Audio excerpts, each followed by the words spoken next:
Good evening, my fellow spookers. Hello. Welcome back to the moist abyss. I don't know. I think that term is just going to stick. The abyss is moist. We just lost 60% of like the new viewers in this episode by you saying that. They're like, yeah, I'm out. Yeah. I'm out. That's the word that shouldn't be said. We lost 60% more from the 60% we lost last week is what you're saying. Work 60% of the time, all the time. Exactly. But yeah, we're back. We apologize for the absences. You guys have probably noticed that we went a couple of weeks specifically without me being in the picture. Britton did record last week, and we do apologize. I experienced a loss in the family, and it required me to almost leave the state for a little while to get some things figured out. But while I was down there, stopped at Lee's liquor store, Britton.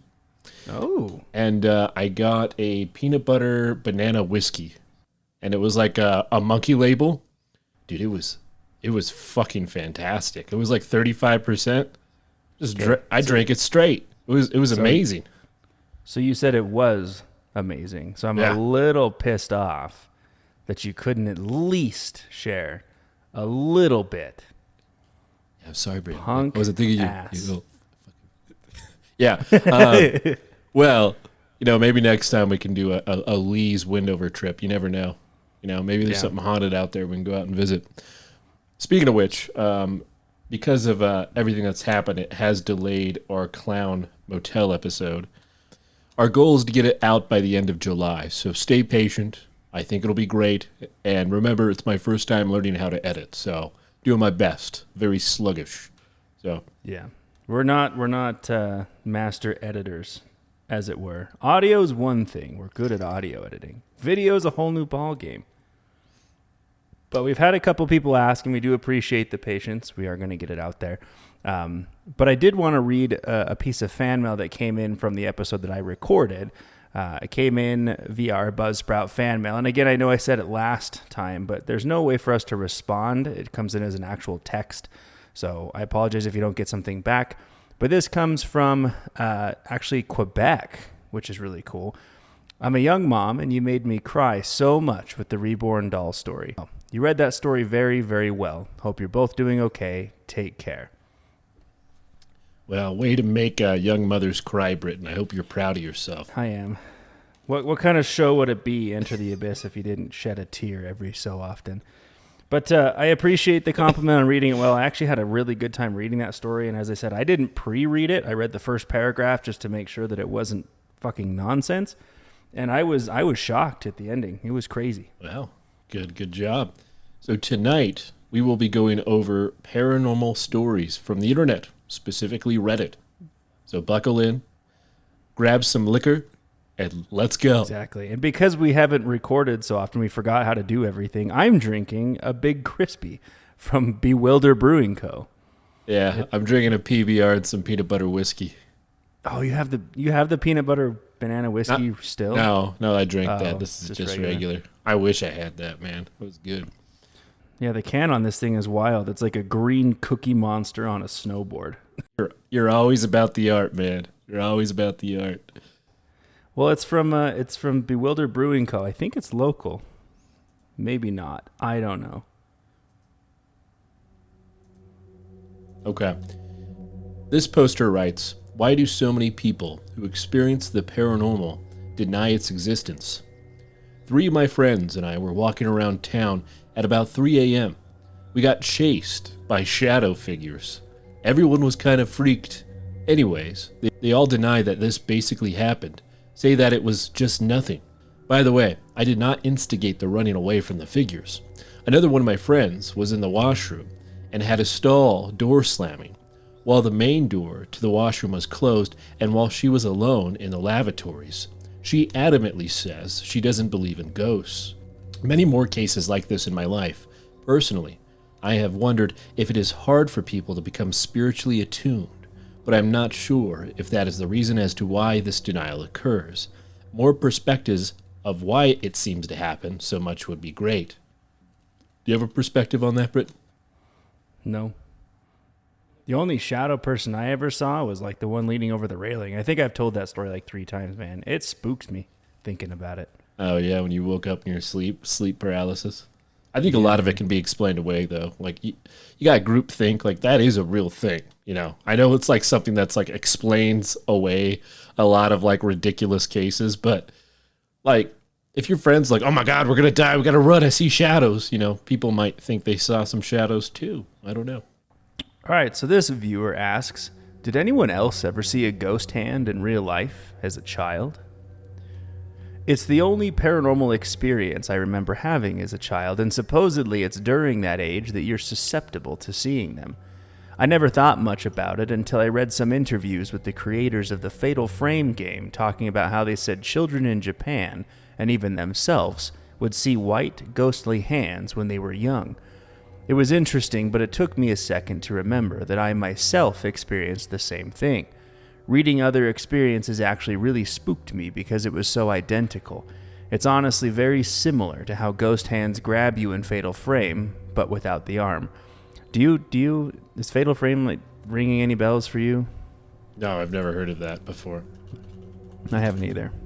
There was a time when I woke up from a dream, was in a waking state, and off the side of my bed, on the wall side, was a very, very white hand, whose arm, rest of the body, was hidden beneath the side of the bed. It reached out in a grasp, and then floated beneath the side of the bed. Literally, for years after that, even up to like late teenage years, I would sleep with a pillow blocking the open side of the bed to prevent that hand from returning. I didn't think it was anything beyond something scary, but in retrospect, I realized I actually saw a ghost's hand. It was very, very real, not like transparent. It was pure white and you could not see through it. It was extremely distinct, shaped like an adult hand. I still remember what it looks like. I can still replay that moment in my mind like it's still happening. It's weird how silent it was, the way the hand reached out and tried to grab, clasp before descending away. It's almost like I expected there to be a sound, even just the sound of a hand or fingers or anything even remotely subtle. But there was just this momentary action that took place in silence that left me scared to leave the wall side of the bed open for years and years. I never dared look over during the night. Even to this day, part of me wonders if I'll ever see it again. Did anyone ever experience something like the Fatal Frame creators described children experiencing? A ghost hand? That's a hard no for me. Quick, grab my ghost hand. Yeah, I've never just seen hands floating, but would be a little bit scary if I just saw some hands, you know? Like, wait a minute, there's 3 hands in my bed. One of them's... This story is called Very Short, Odd Experience. I was doing work on a really old house in Middle Tennessee, built sometime during the Civil War, and had these really benign but really weird things happen. First off, a quick general layout of the property. A very old 2-story farmhouse built in the middle of a large field. The field was all cleared pretty well, not tall grass, with a tree line maybe 1/8 of a mile in each direction, and one very large, also very old shade tree next to the house. So I was working on the side of the house digging, and to my right was the aforementioned shade tree. I kept seeing movement out of the corner of my eye, something moving back and forth behind the tree. After a while, I stopped for a smoke, and while doing so, I was facing towards the tree, and I saw a little brown-haired boy peek out from around the tree and look at me for a few seconds before going back behind the tree. Now, this is basically the entirety of the experience. The only thing that makes it really weird, to my mind, is that, 1, there are no neighbors close by. The nearest house was at least a mile away. 2, other than the tree itself, there was absolutely no cover that could conceal a person coming or going, and I either had direct or peripheral view of the tree the entire time. I actually walked behind the tree shortly thereafter to sit and eat lunch and found no one there. So he sees the kid, doesn't know where he went, and then he just eats lunch over there. That's interesting. As if nothing happened. This could easily be nothing, but I definitely saw this kid watching me and would have seen him coming or going 100%. I didn't think anything of it until I was on my way home and realized all of these things didn't add up right. He's like, I ate my lunch, and I didn't see the kid. What's real? What's fake? This one's called Bought Her a New Toy that plays on its own. Nice. So I bought my daughter this little toy piano from Walmart that looks super cute. Showed my wife and she loved it. My daughter loved it too. Like the bright colors and the sounds it makes brightens her smile and her eyes light up with excitement. She's not a year old yet, but she still sits up and crawls around. She loves to slap the toy and look at us. She thinks it's funny, and it's honestly adorable. It's been 2 months since we bought the toy, and weird things started happening in the house. Like you hear plastic bottles getting squeezed in the kitchen, and things falling here and there randomly. Me and my wife went and cleansed the house. Everything stopped for some time. 2 days ago, I'm playing Mortal Kombat 1 in the other room, and my wife is laying down with our daughter. The toy is in her crib, and there's nothing else. All of a sudden, the toy lights up and starts playing music. My wife gets a sudden jolt of panic and freaks, calling my name. I walk up to the toy and I place my hand over it, and it stops playing. I know babies attract spirits because of their innocence, but why her little toy? Also, we showed my daughter to my neighbor, and she never cries and loves to be carried, but when my neighbor, a female, carried her, she was shaking, like visibly freaking out. My wife took her back immediately and hugged her, but she had shown me something I have never seen. I've never seen my daughter shake like that. My wife told me she got a bad vibe from our neighbor and that she won't present our daughter to her ever again. After that, my daughter had nightmares. That same night, the toy came to life. This was 2 days ago. A little background on my neighbor. She met us when my wife was pregnant and we had just moved in. Our neighbor was never able to have any kids and now she's too old. I told my wife maybe she's envious. Nonetheless, that negative energy might have passed on to my kid or not. I'm not sure. Maybe something followed us. What I do know is that for the first time, I saw my daughter visibly shaking with fear. Just to put things into perspective, the doctors walked in, picked her up, placed her down, and moved her around, and she finds it funny. In this scenario, she was shaking. Made me feel so bad. I held my daughter at night, and after she had a nightmare, which she never has, after I held her, it's written so poorly, she normally laughs and giggles in her sleep, but I wonder what you guys think. Also, I won't ever let anyone hold her again. That was so creepy. I don't know why things got so weird when she held her. I don't know, man. Trust the instincts. Spooky story. I know we have some of our baby's toys that go off on their own, but I think they're just like, they're designed to do that. Like just randomly, like no one's playing with it, like 30 minutes to an hour. Do you have those like linkable things that like they're supposed to sync up and sing together? No, we don't have that. We have those, and sometimes they all turn on. Like they like when you turn one on, all of them turn on, and they like sing together. We have like 4 of them, and sometimes it'll just be like, hello, and they all turn on. It's like, fuck That's that. nightmare fuel right there. Yeah. Kids' toys are just, they're fucking nightmares in a plastic thing. This one is called People Saw Something at Work, but I Didn't. It was a turd in the microwave. Long story short, I work as a receptionist at a swim school. I'm the first person you see when you enter, and you can't get through the building without passing me. Today was super empty due to renovations, so the instructors were doing drills. There's a camera facing the entrance towards the front desk, and another camera behind the front desk pointing towards the entrance. The director at that location is always vigilant through the cameras. Down a hallway is a locker room, and to enter it, you have to pass a big window that's facing the pool.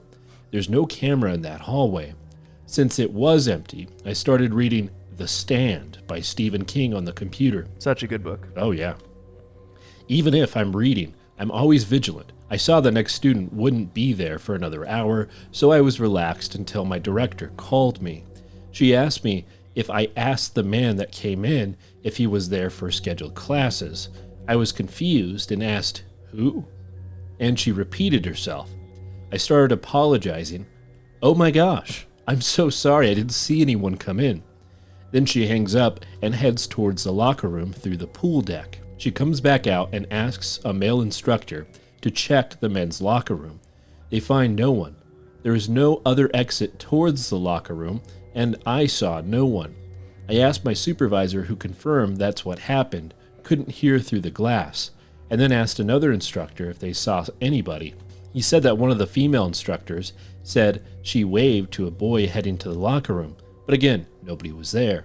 I find it so strange that whatever they saw, I didn't see, even though you had to enter through the front.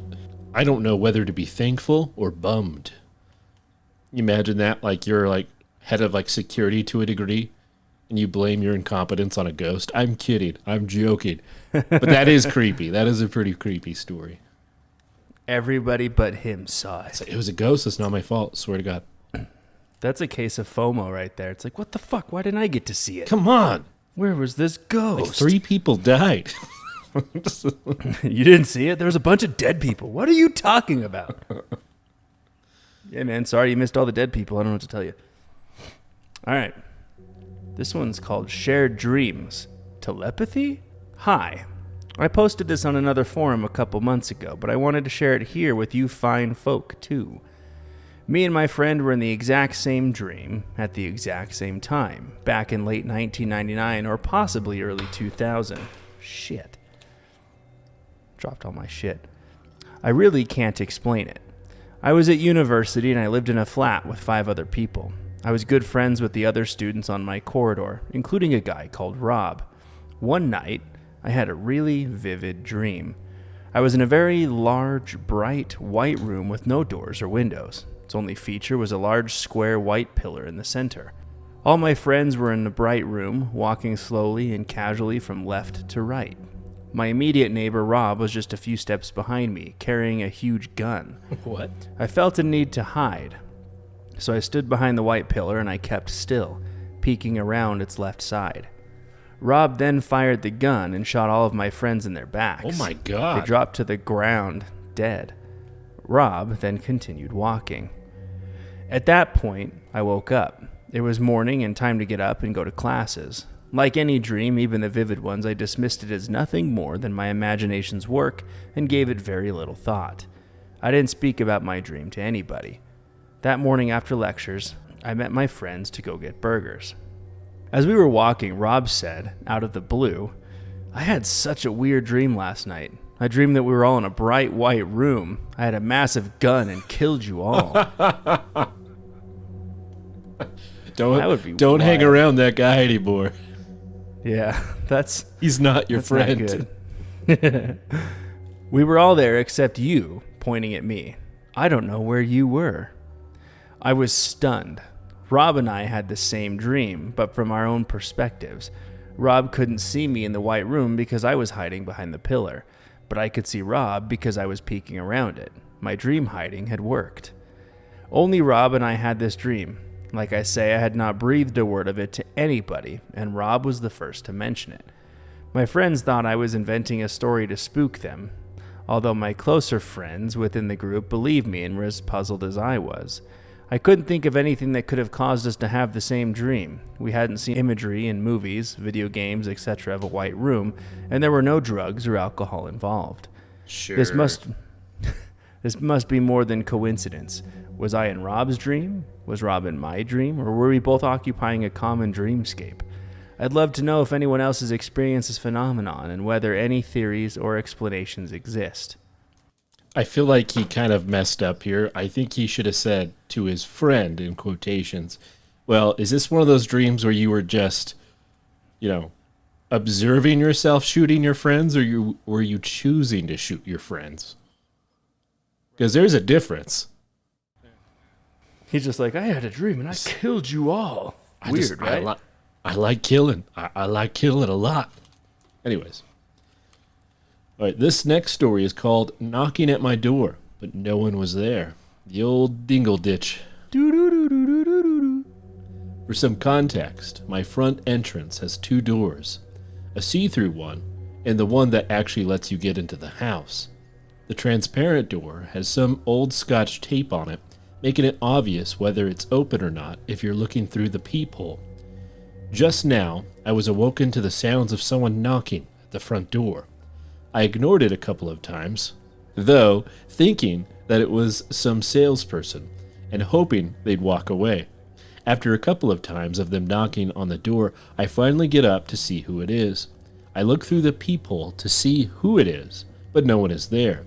The door knocks again as I'm looking through the hole, but no one is there. Now that's creepy. I then hear the clicking sound of a transparent door closing, even though I could clearly see that it was already closed. I never saw someone walk out of my porch, let alone hear the sounds of someone stepping down its stairs. The same thing happened yesterday afternoon. The situation left me kind of spooked, and I'd like to know of any explanation or reasoning behind this. I don't know, man. Outside of he heard a future or past reality, I got nothing. Yeah. I don't know. It will remain a mystery. This one says, may have an entity in my apartment.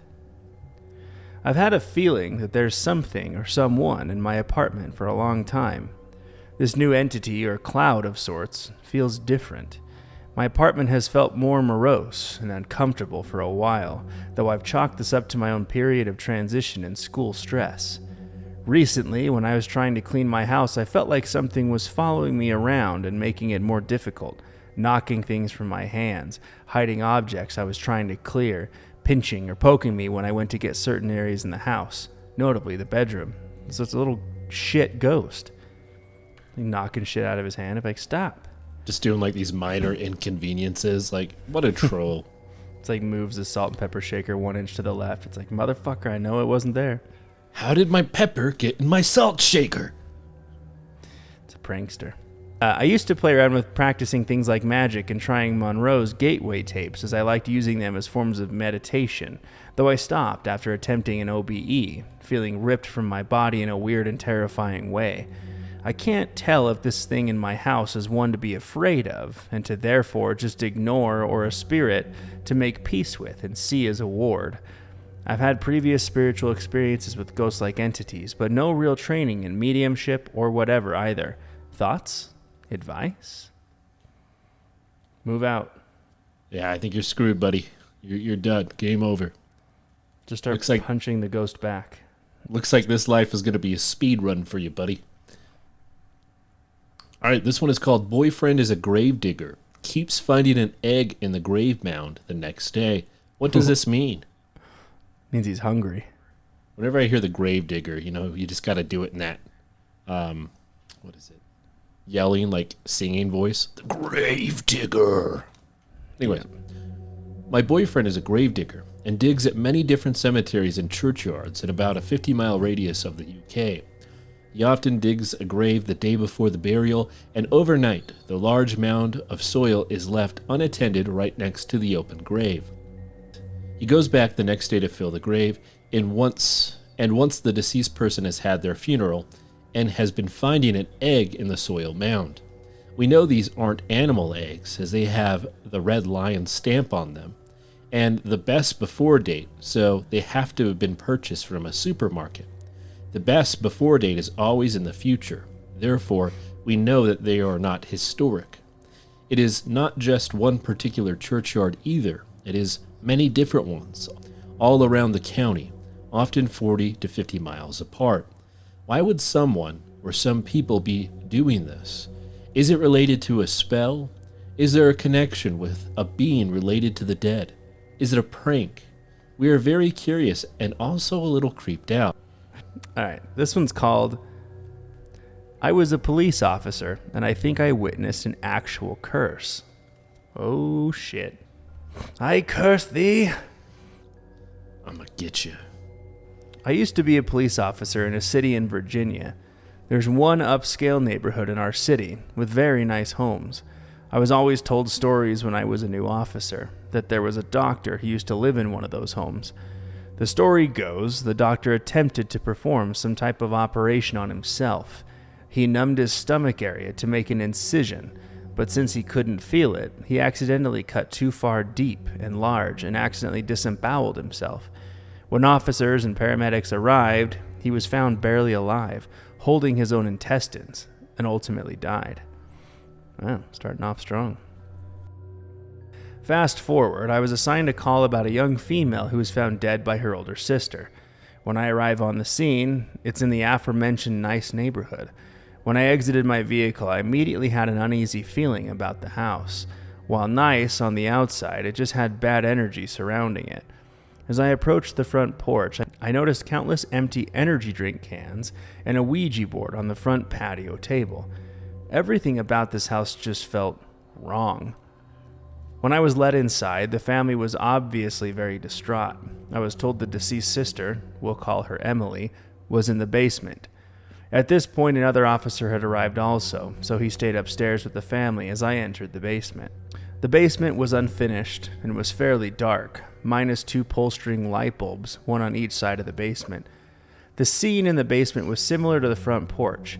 Energy drink cans were everywhere, and another Ouija board was on a small coffee table. It's like the house just has a Ouija board in every room. Yeah, my God. And it's just monster energy drinks everywhere. The devil's energy drink. The devil's energy drink. Emily, who was 19, if I remember correctly, was hanging by her neck on a basement rafter. She had hung herself with an exercise band and was swinging back and forth slightly. Her face was blue, bloated, and contorted into a horrible expression. Another officer helped me lift her and bring her down. Emily's family consisted of her mother and her father, and her older sister. Her parents stated that they had been trying to help her because all she ever did was drink the energy drinks to stay up all hours of the night and playing on the Ouija board. Her sister gave a little bit more detail about it. Being sisters, she stated they were very close and told each other everything. Her older sister said Emily indeed had been obsessed with the Ouija board, drinking energy drinks to stay up all night and talk to what she believed was her boyfriend, who was dead. Her sister stated Emily had been saying that her boyfriend was begging for her to come join him in the afterlife, and so she believed that's why she did what she did. Now, let me reiterate, the house felt wrong. Everything felt bad, and I had a very uneasy, sick feeling being in the basement. And not because of the dead body, wasn't my first. This is a call that really messed with me for a while. We really never got much more explanation, and as cops, you kind of just have to move on to the next call. 2 weeks later, to the day, I get a phone call about a car accident with ejection. I head to the call code 1, lights and sirens, and arrive to find a convertible BMW with the top down, which had experienced an obvious, horrible crash and rollover. Sitting on its wheels and in the driver's seat was a woman who clearly had a broken neck, as her head lay almost all the way turned around. Next to the vehicle, about 25 feet away, was a man who had been ejected. Keep in mind this was a convertible, so he was ejected from the top of the car. He was missing the entire top half of his head, and there were pieces of brain everywhere. Good Lord. Damn. I went to close off the scene with yellow tape. I walked about 75 yards away from the accident where I found yet another large chunk of his brain. I'm not trying to be intentionally graphic, but I want to paint the picture of just how bad and violent this car accident was. Upon obtaining the man's ID, I read the information off to dispatch, and then another officer and I both realized the same thing at the same time. These two were Emily's parents, who 2 weeks ago to the day just died in a horrible way. Oh shit. Breaking the news to the older sister was heartbreaking. I kept in touch with her for a little while. She had inherited her parents' estate and all of the life insurance money, etc. She ended up selling off everything and buying a different house to try and start over to repair her broken life. However, it doesn't end there. A month later, another officer was called after a pedestrian was struck by a car while she was jogging in her neighborhood. And yes, you guessed it, it was the sister. She managed to survive several weeks in a coma, but ultimately did not make it. If you're wondering why the story about the doctor is relevant, the house that Emily killed herself in was the same house the doctor lived in. I don't know what you guys think, but to me it definitely seems like either that house is cursed or Emily opened up something bad. That was a few years ago now, and I'm no longer a police officer. I moved a couple states away. Twice now I found 2 different Ouija board planchettes on the sidewalk when going to check my mail.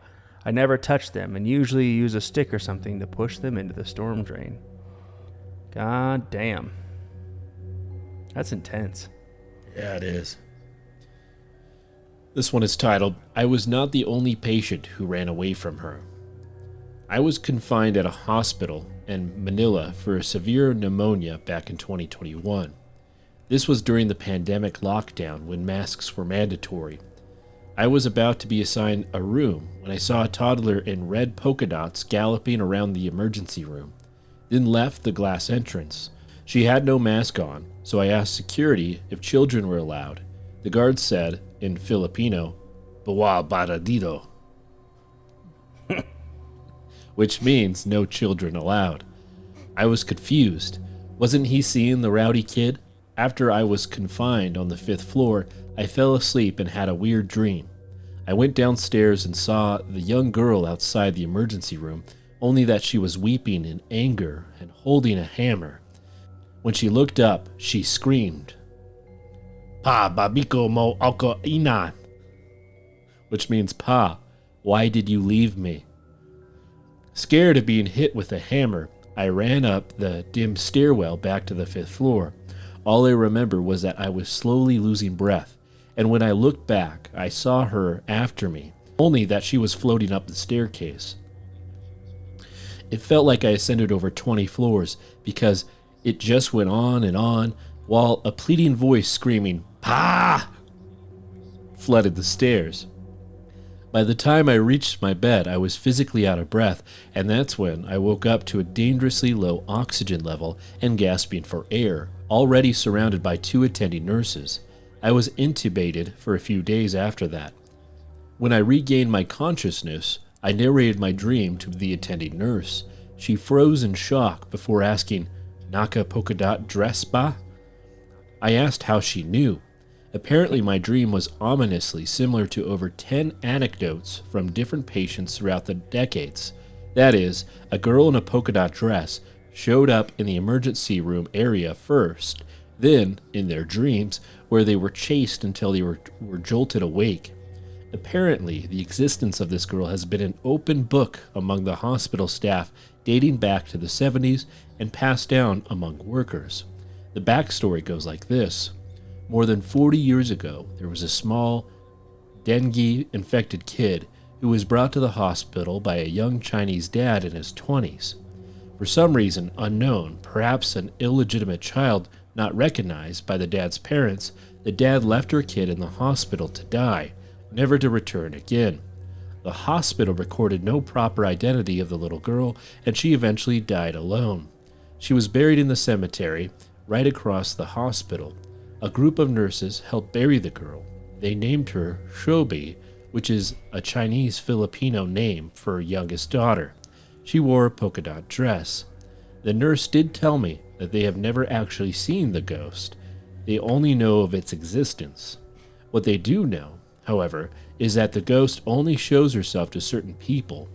Eerily, me and the other patients have had the same physical attributes: East Asian looking, i.e. Chinese, in our 20s, average built, around 5'8", and on the brink of death. Maybe patients who resembled her dad. Did I remind her of her dad? I figured the ghost of the girl is still on the search for her father.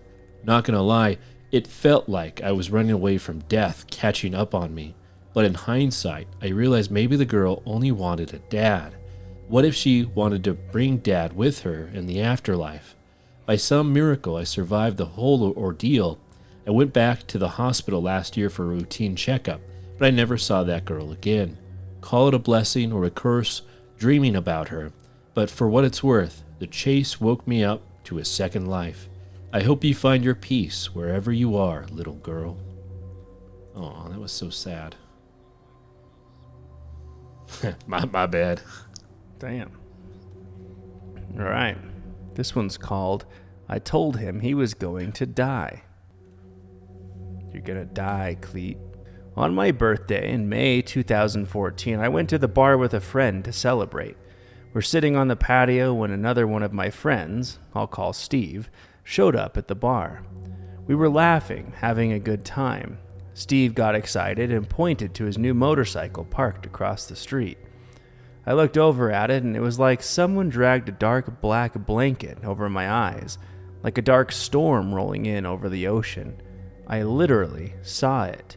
I felt that he was going to die on that machine, and it slipped out of my mouth to him. He promised me he'll be okay, and I dropped it. 29 days later, he was driving home on that motorcycle, and his front wheel went up on the trunk of the person in front of him. He spun out and died there. It's been 10 years, and I still think about this. I wished I pushed harder about keeping him off that motorcycle, but I didn't. I lost a great friend that year. I no longer remember his laugh, which was my favorite thing about him. On the other hand, I feel partially responsible for putting that into the universe, like I killed him. I get to live with that the rest of my life. I'm sorry I didn't press harder. I'm sorry I lived longer than you. I'm so sorry you didn't get to see your little sister get married. I'm sorry I can't face your mother. Yeah, we need to get some spooky stuff. Well, we're going to keep going down here because this one's titled, My Ex Visited Me in My Sleep a Day After He Passed Away. My high school sweetheart passed away suddenly in 2017. Foul play, they believe. He kept on telling his mom that he sees his grave and knows where he's going to die. They found him right outside his apartment building with a large rock with blood next to him. Where I'm from, funerals happen the same day you die. I had to break the news to his mom. I was completely shattered. The next day, I got on a plane to visit my mom in the U.S. I smoked a lot of weed and slept for a whole day almost, in my mom's bed next to her. I had a dream where I woke up and saw him standing right next to the bed, staring at me with sad eyes. I cried myself to sleep without saying anything. The next morning, over breakfast, I told my mom about my dream. Before I could finish saying I had a dream, she interrupted me and told me I saw him too. And it broke me. She described the exact same thing I saw before I could tell her. She told me he looked like he was sad seeing me. So sad. Years later, I still think about it. I'm torn between, was that true, or was that my mom trying to comfort me? Sorry, folks, we're taking a sad turn. All right, this one's spooky. It's called My World Changed in 30 Minutes. So before tonight, I was an atheist for 10 years, and I've been a strong believer in science. But now me and my girlfriend did a Ouija board, and it worked, and I ended up having a panic attack because I wasn't taking it serious until it started moving. I looked at my girlfriend and I said, "Are you moving it? Please don't lie to me. I can't handle it. Are you fucking moving it?" And she wasn't. I wasn't, and I could feel something, and the spirit was her friend that died 6 years ago. I need help, because I'm confused, lost, and I don't know what's reality or not anymore. Please help me understand it better. I do have to say that whole thing was one fucking run-on sentence. The old period at the end. Seriously, it started and it went all the way through. He even used quotations, and it was nothing until the end with the period. My sister hears me laugh at night, though I don't.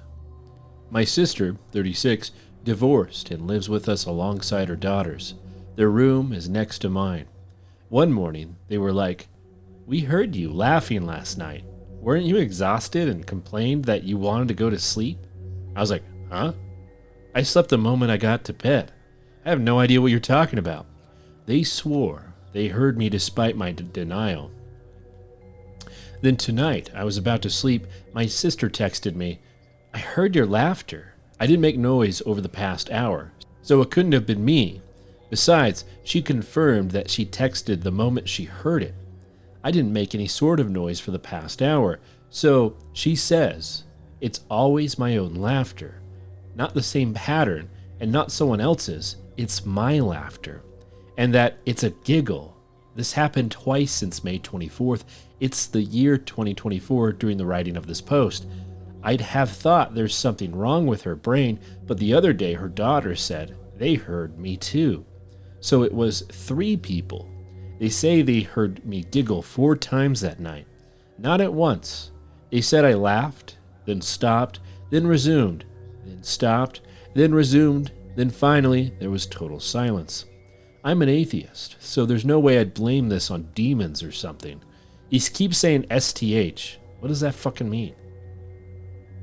I have no idea. Anyways, I told her maybe it's the seagulls because they make a noise similar to my laughter.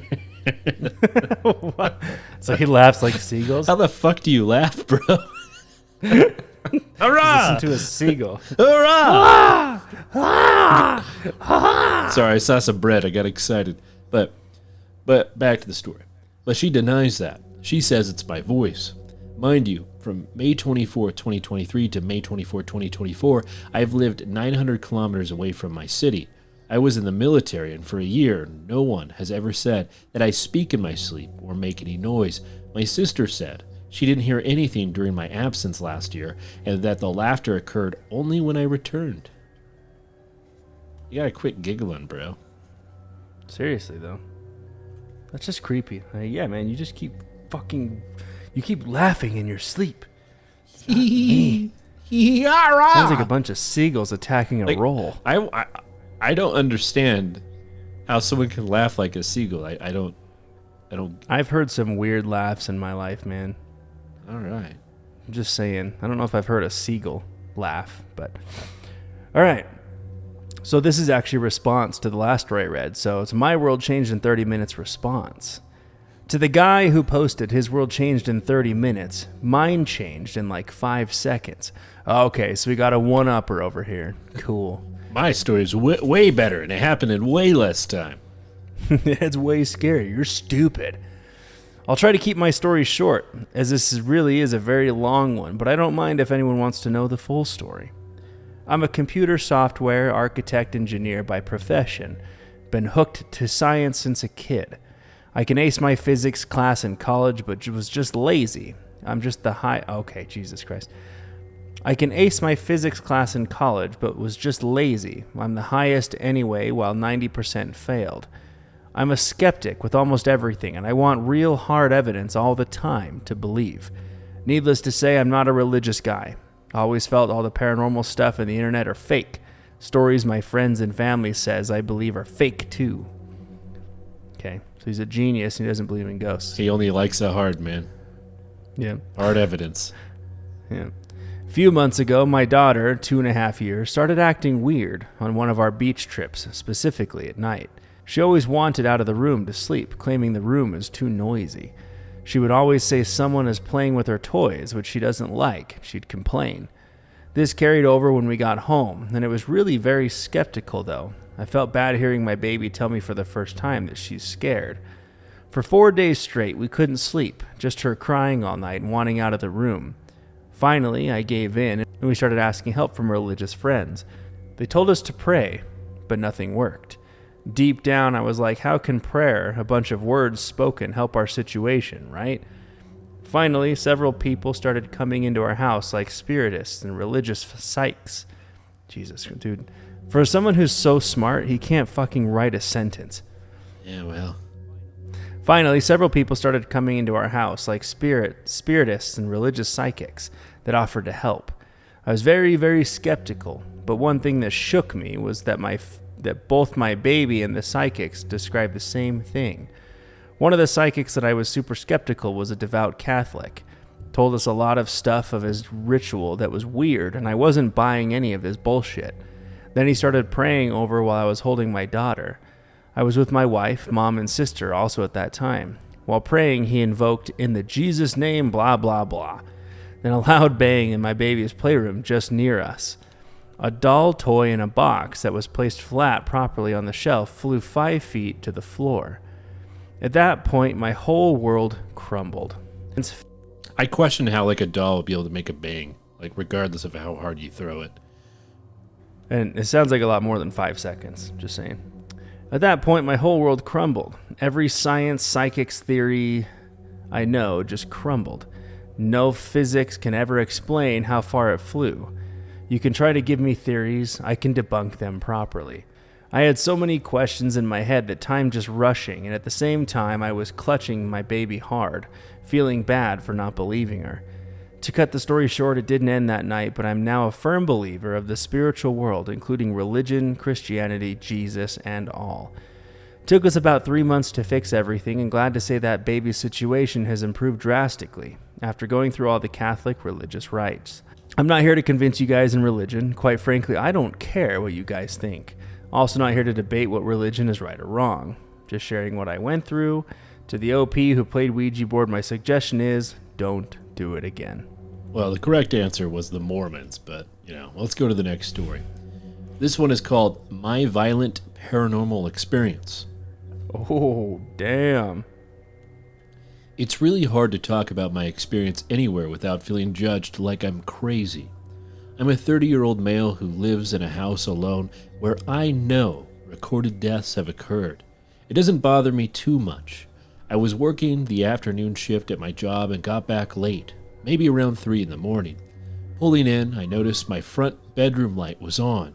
This caught my attention as I always turn off the AC and lights before I leave, saving money, you know. I walk in my house and notice the bedroom door is shut. The light is on. That made me really confused. I started taking off my boots, and when I bent down, I noticed the doorknob started shaking. Scared the hell out of me, but it didn't stop. I waited a second to see who was going to walk out, but before I could think, the door opened about 2 inches and slammed shut. It repeated this for about 10 to 20 times very rapidly. I, with my big-ass steel-toed boots, knew if I kicked that door hard enough, whoever was on the other side is going to get hit hard. Fight or flight was activated. Someone's dying, and it's not me, motherfucker. I kicked the door so hard that it broke off the 2 bottom hinges, and I bet you can guess what was behind the door. Nothing. Shit. This is a story that I struggle to talk about, let alone sit here and write. And I know it would have been nice to see, and I know it would have been nice if it was recorded. Guy sounds like a violent man. Violent man. He just got pissed and kicked the bejesus out of a door. Yeah. That guy chose violence. He just wanted to kick something. He's like, I swear to God. Hard day at work. I'm going to kill you. I got up at 6:30 this morning to start the day. And while I was getting coffee ready, I heard what I thought was my baby on the monitor. I have a video monitor, no Wi-Fi, no Bluetooth, and I could see she was still sound asleep. I put the monitor back down and heard something again. This time I grabbed it and brought it up to my ear to listen more closely. For a good maybe 30, 40 seconds, there was crystal clear humming or singing coming through. It was soft, wordless, and sounded to me like something you'd hum while trying to get your child to sleep. First time I've heard anything other than baby over the monitor in the 9 months that I've had it. God damn. You know, those baby monitors are intense. Oh, yeah. We did an episode about it. All right. Well, that is going to do it for us tonight. Thank you all again immensely for the patience. Obviously, a lot of shit has happened the last few weeks, but we're back. We're going to be back to our regularly scheduled weekly programming. I think we're going to start another series here soon. We've had a lot of suggestions and requests on series, so we'll kind of figure out which one we want to do. But as of right now, huge shout out to our paid supporters of the show. Modelo Time, Great Britain, formerly known as Cleat Meat, and Bill Cleaton. I miss Cleat Meat. I'm upset. Curtis and Laura, Mothman, Devin, Lara, Conklin family, and Lou. Again, your paid support of the show tremendously helps us out. Thank you very much. And as Cleet mentioned, we're gonna get to work on the Clown Motel video and hopefully get it out by the end of July. We know it's still a ways away. But we're going to be crushing it, and then eventually we'll be doing some more travels, hopefully this October. And if you're listening to us on YouTube, please like, share, and subscribe, as it really helps us get us out there. And as always, thank you for entering the abyss. Until next time.